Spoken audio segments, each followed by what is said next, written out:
Hello and welcome. I have a question for you. What's the first thing you do when you hurt yourself? Ow! Right? You yell out a sound, and it may come with a few choice words too. And you know what? That's okay, because that's the body beginning the healing process. When you hurt yourself and scream, you send out vibrational signals to your brain, which causes it to send feel-good healing chemicals called endorphins. These endorphins rush to the site of injury to block the nerve cells that receive the pain signals. And this process helps subdue the pain so you can react and function. Hi, I'm Lisa Alexander, founder and creator of the Alexander Method of Vibrational Sound and Energy Therapy, which has been helping heal and transform lives for years. As humans, we have been using sound for healing since we discovered we had voices. The ancients knew all too well about the power of sound to heal us physically, mentally, emotionally, and spiritually. But before we get into the power of sound to heal and transform us, let's talk a little bit about what sound is. Nikola Tesla said, "If you want to know the secrets of the universe, look to energy, vibration, and frequency." Well, sound is all of that. Let's break it down and start with energy. Another famous scientist, Albert Einstein, once said, "On all such things as matter, we have been all wrong. What we have called matter is energy, whose vibration has been so lowered as to be perceptible to the senses. There is no matter." In other words, when the universe was being created, vibrational energies and frequencies were brought together by lowering the vibrations to form flesh and matter in this 3D world we live in. Let's talk about that in universal terms. This whole universe is energy, frequency, and vibration. Scientifically, we now know that that is the basis of all life. The more we split the atom, the more we realize that it's not empty, but it's actually full of energy and vibration. This energy is beneficial and essential to all living cells, whether that's human, animal, or planet. Each aspect of life in the physical depends on this universal vital energy or power. Everything in between is energy, and it's just energy of different frequencies. Some we can experience and some we cannot. Constructive use of this energy raises humanity's level of consciousness and in turn increases our overall vibrational rate and frequency. Everything has a different rate of vibration. Humans, plants, animals, things. Think of concepts like the law of attraction.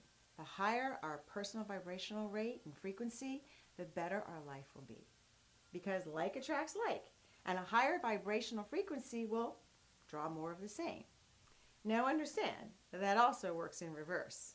A lower vibrational frequency rate will also attract more of the same lower energies. It's no longer a secret that we live in a multiverse. Scientists agree that there are different dimensions and universes, and they're always all around us.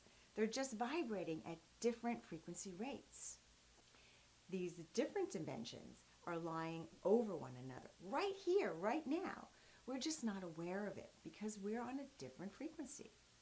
So think of the universe as an old-fashioned radio. It has capacity of many bands of frequencies, bringing in all kinds of radio signals and stations, but you can only tune in to one at a time. This concept is something that the ancients knew for thousands and thousands of years.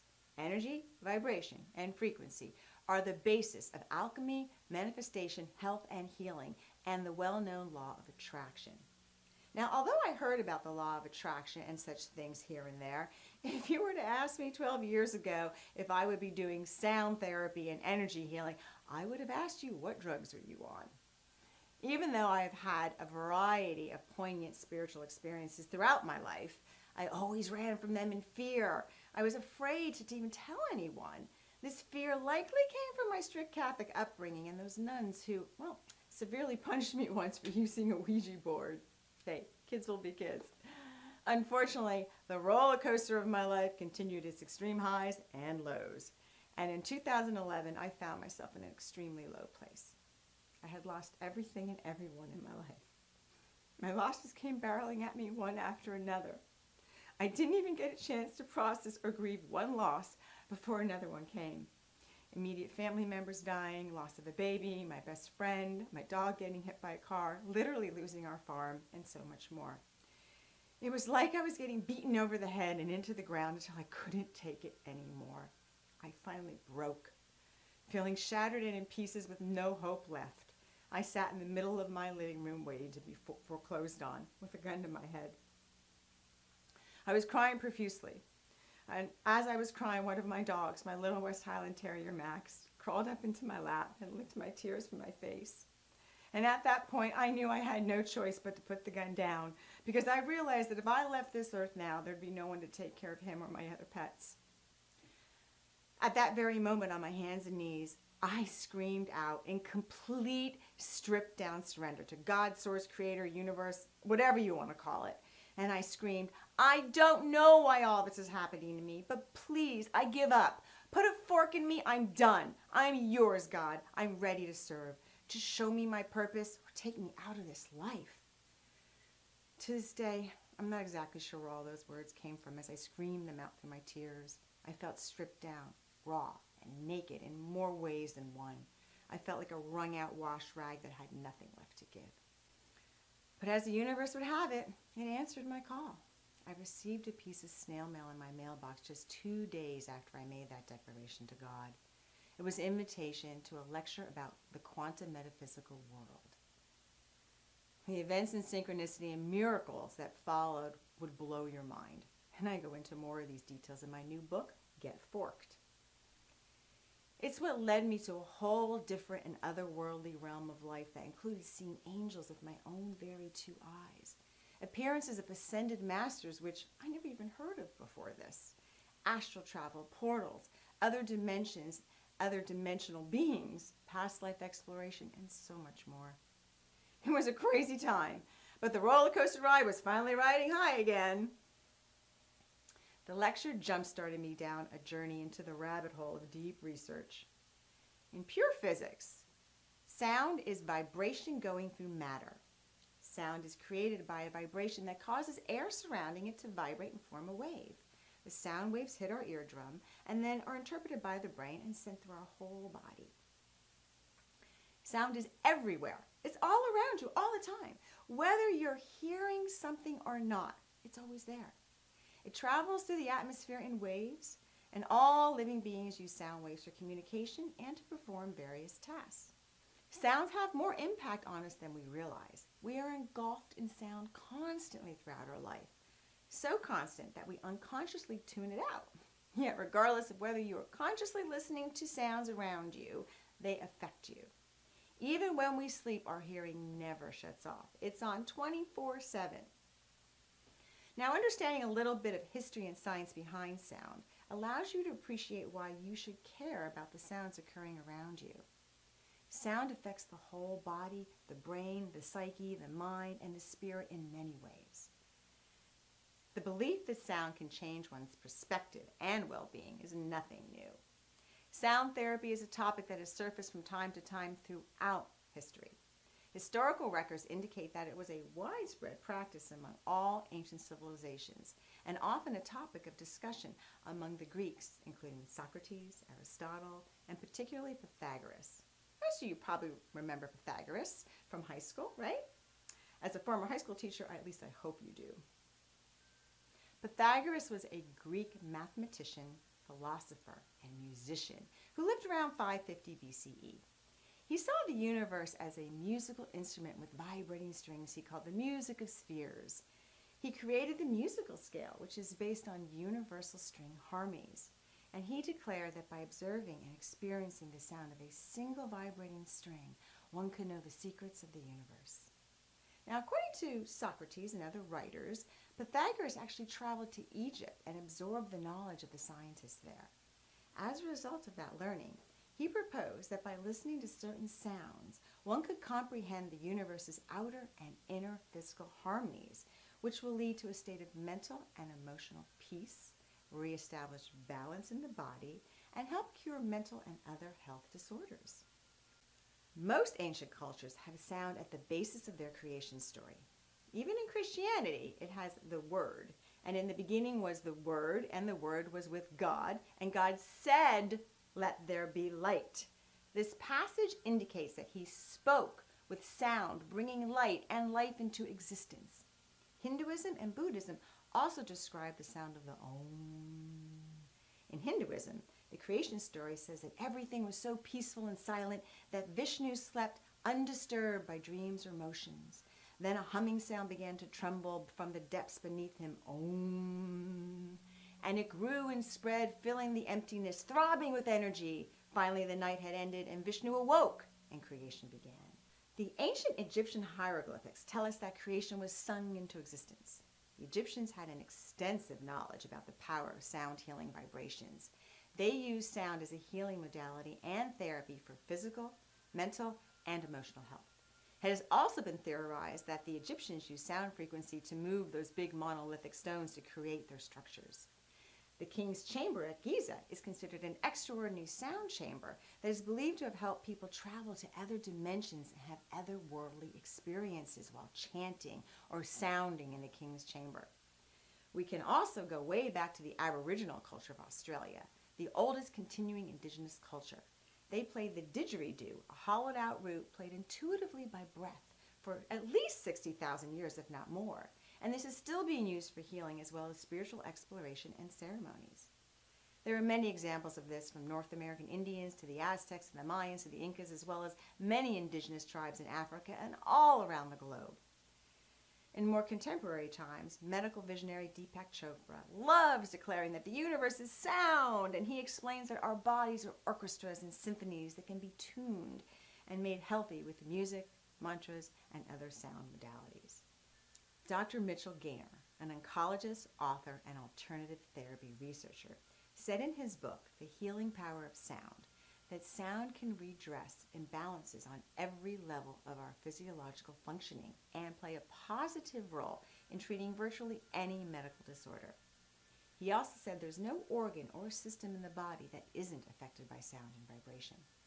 Dr. Andrew Weil, in his book Self-Healing with Sound and Music, tells us that sound therapy as a modality has been very effective in treating a range of health issues, including heart disease, stress, arthritis, mental and emotional challenges, and so much more.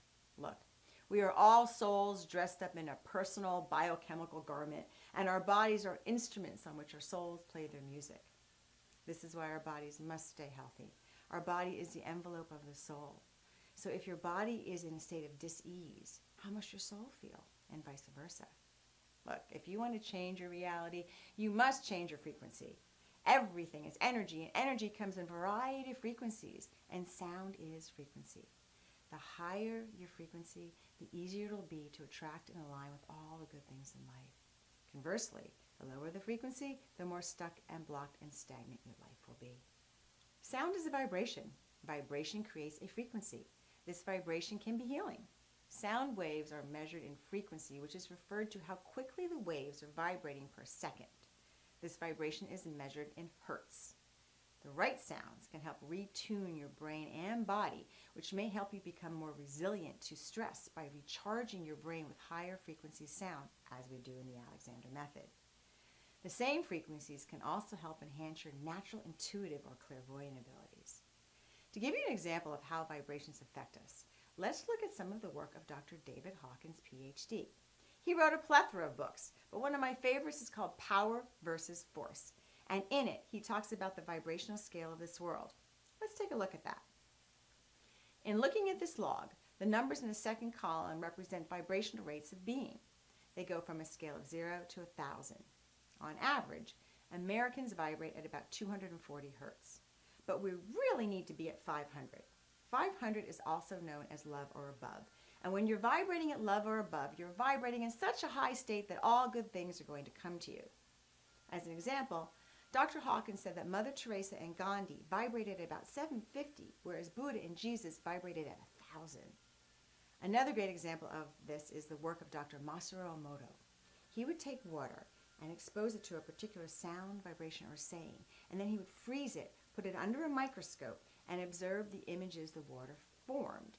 And here's just some of the examples of that.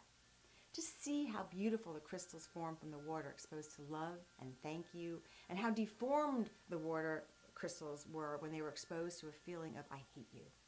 He also exposed water to different types of music, and we can see from his experiments that certain music will affect the water differently. Some music creates beautiful crystals, while others destroy them. So think about it. We're mostly water. So if sound is affecting water under a microscope, think about what it's doing to you. Another interesting science is called cymatics. It's the study of waveform, and there's a whole presentation I can do just on that.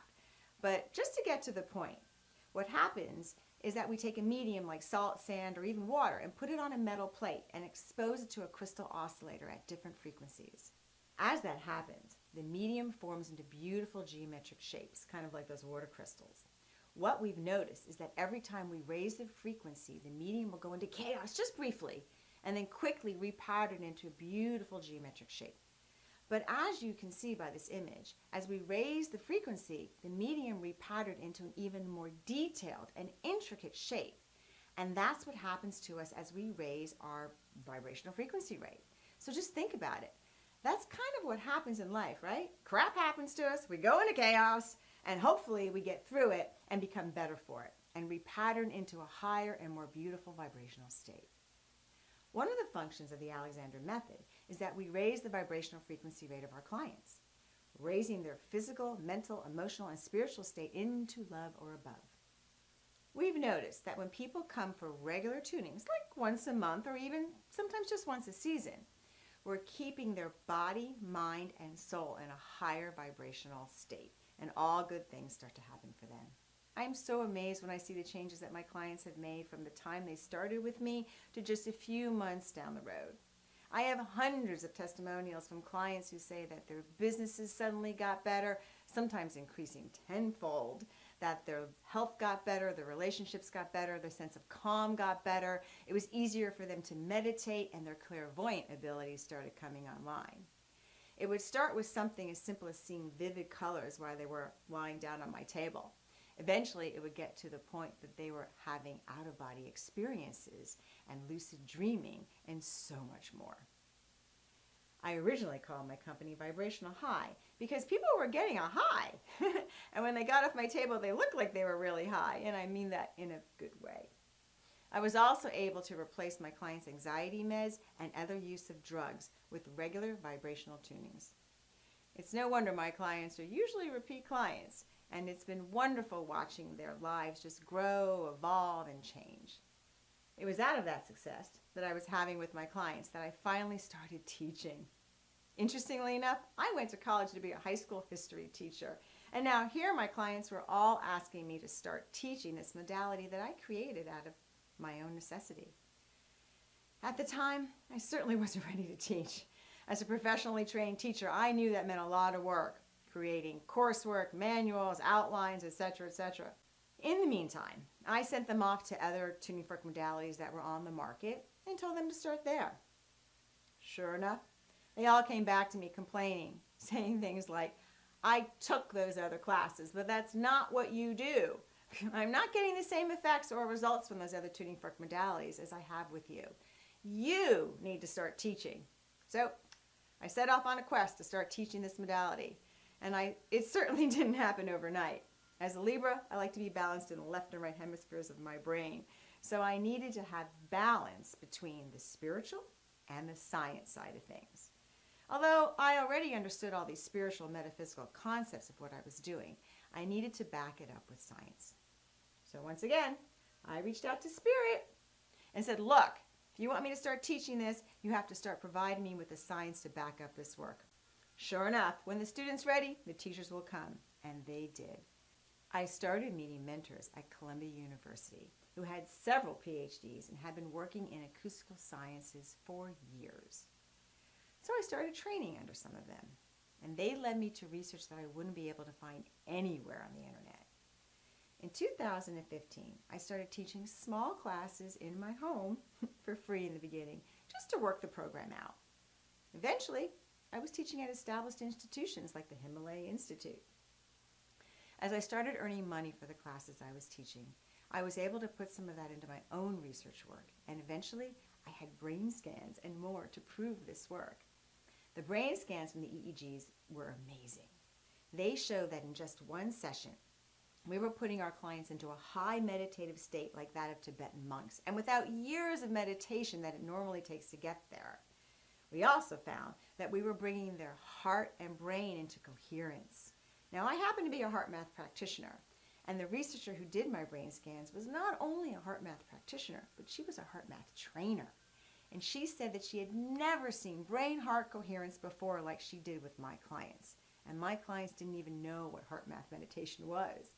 So I was putting people into a space that they couldn't get into on their own.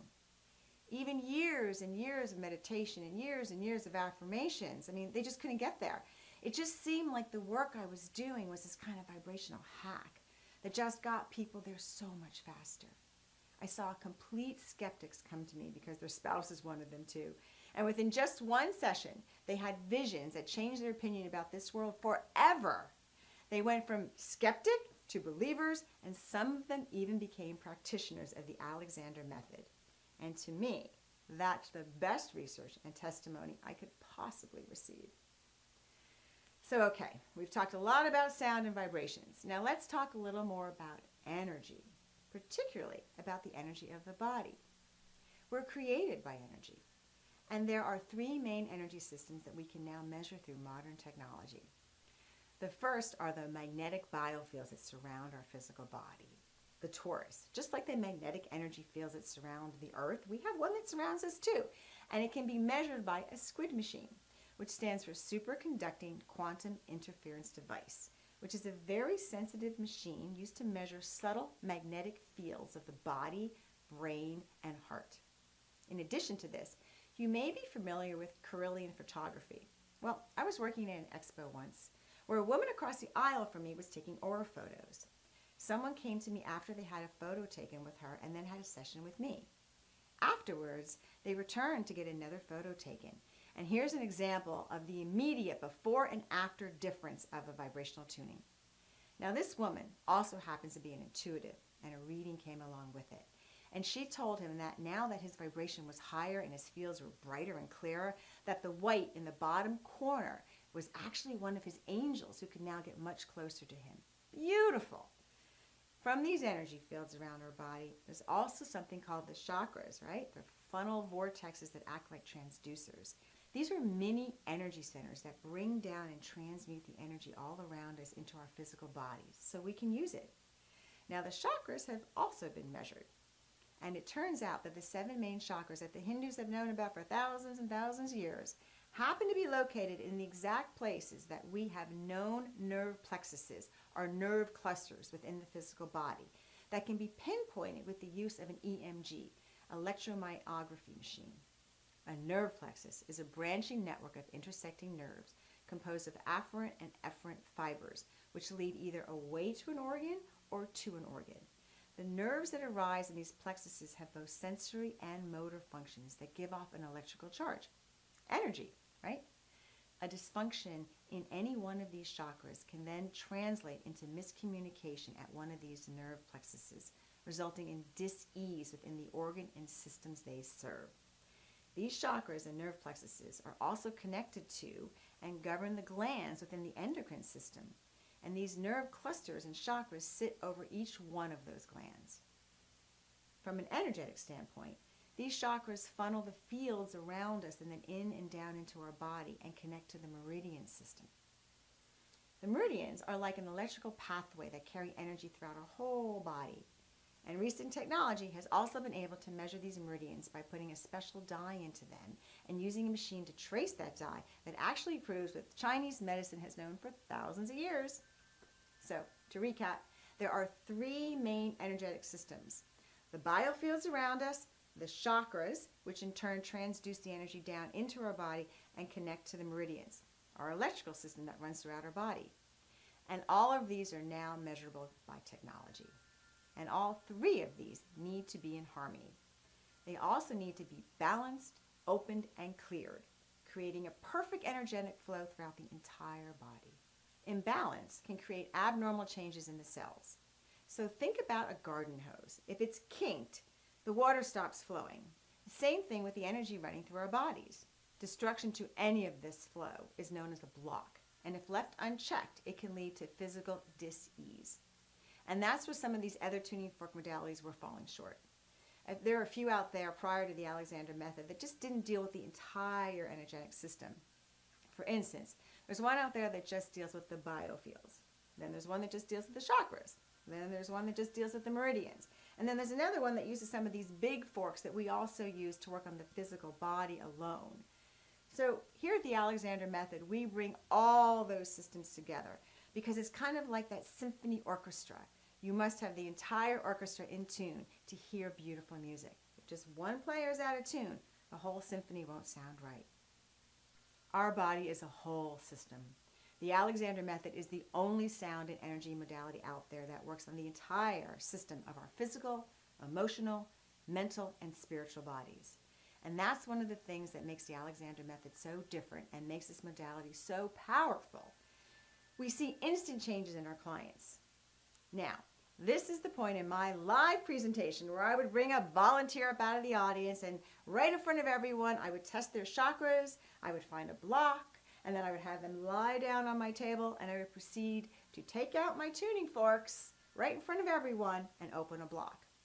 Then I would have the volunteer stand up again, and I'd retest the chakra. So everyone could see the reestablishment of energy at that point, right before their very eyes.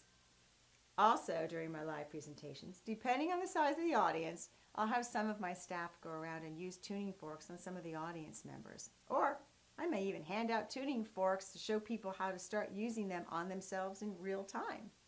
Now, we're in a really small space here, and I would need 3 cameras and a lot of lights and a wide shot to put someone out on a healing table and recreate this demonstration for you.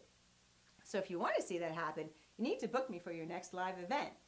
Or you can go on my YouTube channel, and there is a live event that we filmed me doing exactly this to show you how powerful sound is. I use tuning forks primarily in the Alexander method. Now, why is that? Well, they're just more precise in frequency. They're also portable, easy to carry around, and far less expensive than my beautiful gongs. Now, don't get me wrong, gongs and singing bowls and other instruments are all fabulous. However, we can be far more mathematically precise with tuning forks. As we know, the universe is all based on math. The math we use in the Alexander method is based on 3, 6, and 9. Tesla once said, if you understood the magnificence of 3, 6, and 9, you would have the keys to the universe. And that is so true. Let me give you a brief lesson on harmonics. A lot of the original tuning fork modalities used the harmonic series, which is a wonderful, beautiful series. And in all honesty, our body therapy forks, these big forks with the weights on the end, are also configured to the harmonic series. So just briefly, the harmonic series is based on doubling. 1 and 1 is 2, 2 and 2 is 4, 4 and 4 is 8, etc. Now that's pretty much how physical matter is created, right? Starting with the embryo. It's 1 cell, then it splits into 2 cells, then again into 4 cells, etc. The Fibonacci scale that we see in nature also works this way. It's all about how the physical matter is created. In the Alexander method, we certainly want to maintain homeostasis in the physical body and try to fix what's already gone wrong there. And that's when we pull out these big forks.